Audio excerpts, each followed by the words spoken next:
feels even more dangerous.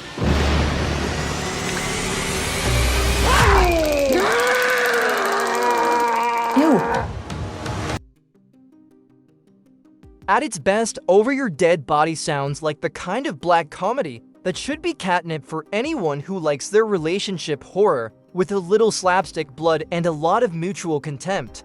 A married couple on a remote getaway secretly planning to kill each other is already a nasty setup. Add Jason Segel, Samara Weaving, Jorma Taccone, and a supporting cast featuring Timothy Olyphant and Juliette Lewis, and the promise becomes even sharper.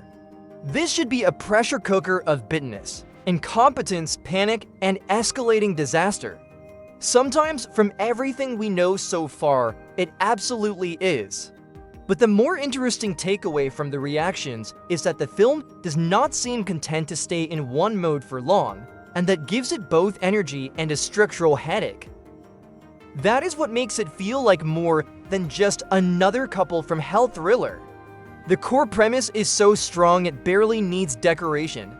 Dan and Lisa are a miserable married couple retreating to a cabin under the pretense of reconnecting, while both privately planning to kill the other. That is already funny in a bleak way because it takes the passive-aggressive death language of a bad marriage and literalizes it. What if all the resentment, all the performance, all the private blame spirals, and all the exhausted contempt became an actual action plan?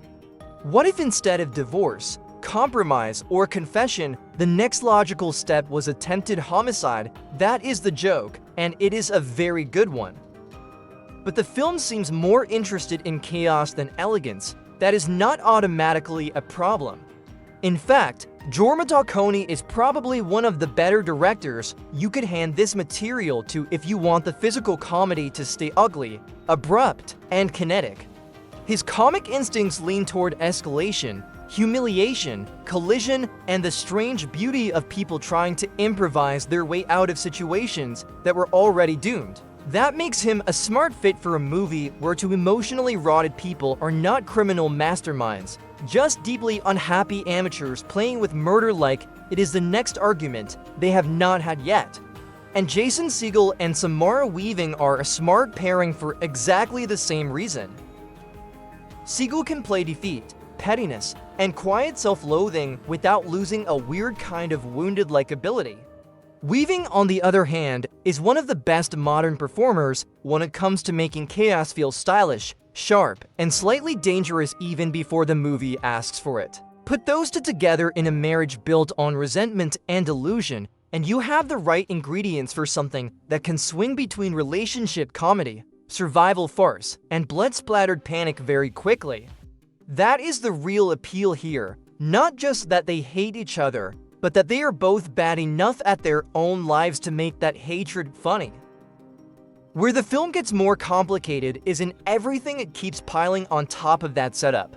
Because this is not just a marriage gone feral movie. It also involves escaped convicts hiding in the cabin, a woman in love with one of them, repeated flashbacks, extra twists, and a larger rhythm of narrative interruption that sounds designed to keep the audience off balance. Sometimes that works in a film like this. Sometimes it makes the entire thing feel more alive, because the story refuses to settle into predictability.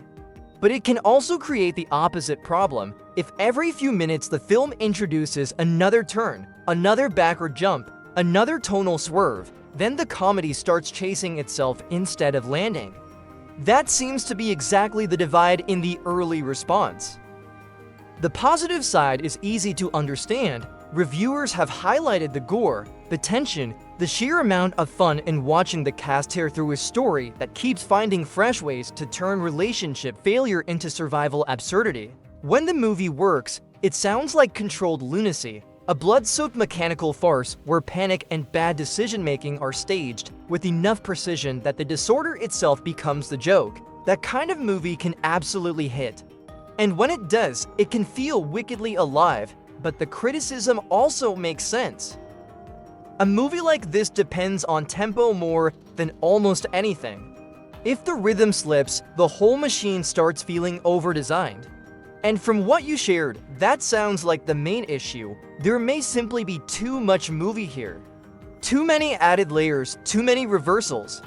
Too much insistence on cleverance. A premise this sharp does not necessarily benefit from endless complication. Sometimes the funniest version of a bad ideas thriller is the one that knows exactly when to stop escalating and simply let the existing disaster breathe. Over Your Dead Body may not always do that, and that is why the flashback structure sounds like such a big gamble. Flashbacks can sharpen irony if they reveal motive mismatch or information at just the right moment. But they can also keep interrupting momentum, especially in a movie built around rising panic. If the audience is constantly being yanked out of the forward movement so the film can recontextualize what just happened, then the tension risks thinning instead of building. That may be why the movie sounds more exhausting than exhilarating in stretches. Not because it lacks ideas, but because it may have too many of them. And yet, I still think the film sounds worth watching, because even its flaws seem tied to excess rather than emptiness. I would rather watch a black comedy thriller that keeps overreaching than one that settles for a safe, narrow version of its premise. Especially with a movie like this, where the whole point is that the characters themselves are spiraling beyond reason. A certain amount of overcomplication almost feels thematically appropriate. The problem is not that the film becomes too much. The problem is whether it can make too much feel intentional enough to stay entertaining instead of merely swollen. So where do I land on Over Your Dead Body? I think it sounds like a sharp, bloody, frequently hilarious black comedy that may also be too busy for its own good. The central premise is terrific. Jason Segel and Samara Weaving are exactly the right kind of volatile mismatch. Jorma Taccone seems well-equipped to handle the physical disorder. But the film also sounds like it keeps layering on twists and structures until the original elegance of the setup starts getting buried under its own enthusiasm. Because a movie about two miserable spouses trying to murder each other should not feel neat. It should feel like a relationship falling down the stairs and somehow still trying to keep the bit going. That is the real hook, and if the movie delivers that often enough, people will forgive a lot. So now I want to know what you think. Does Over Your Dead Body sound like the kind of overstuffed black comedy that becomes more fun because of its chaos, or the kind that slowly trips over its own cleverness? That is the real question. Thanks for watching. Share your thoughts in the comments. This is where these kinds of films come to life. Until the next story, stay curious, be critical, keep your eyes on the screen, and remember, every film you haven't seen is a new film.